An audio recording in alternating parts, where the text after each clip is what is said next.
Bonsoir à toutes et à tous et bienvenue à ce flash d'information de cet après-midi.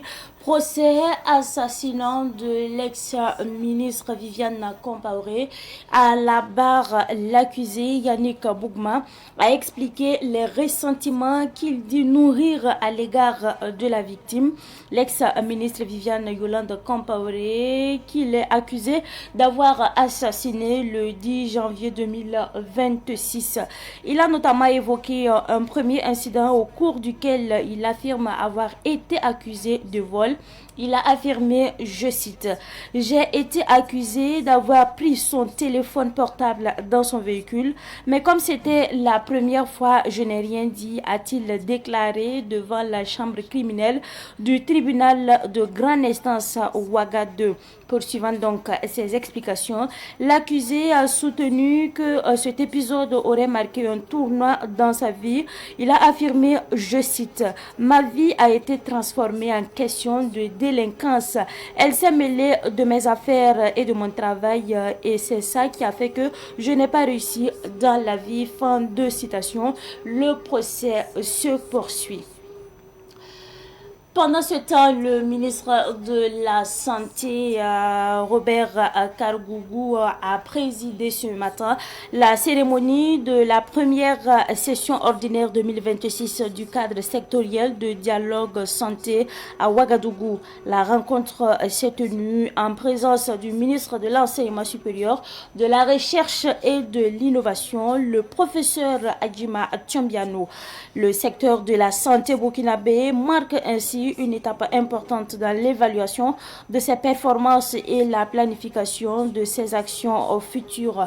Notons que cette rencontre constitue un moment clé pour les acteurs du secteur, appelés donc à examiner le rapport de performance 2025, à dresser le bilan consolidé de la mise en œuvre de la politique nationale de développement sur la période 2021-2025. Cette actualité, avant donc de refermer ce flash d'information, le commissariat central de police de la ville de Kaya a mis fin aux activités illicites d'un groupe d'individus présumés auteurs d'usurpation d'identité via les plateformes numériques et d'escroquerie via les systèmes électroniques. Ces individus procédaient par la création de pages Facebook qu'ils liaient à des comptes WhatsApp ou Messenger. Ces pages étaient présentées comme celles de demoiselles exhibant leur charme et proposant des services à caractère intime. Toute personne intéressée était alors invitée à entrer en contact avec eux via les liens WhatsApp ou Messenger.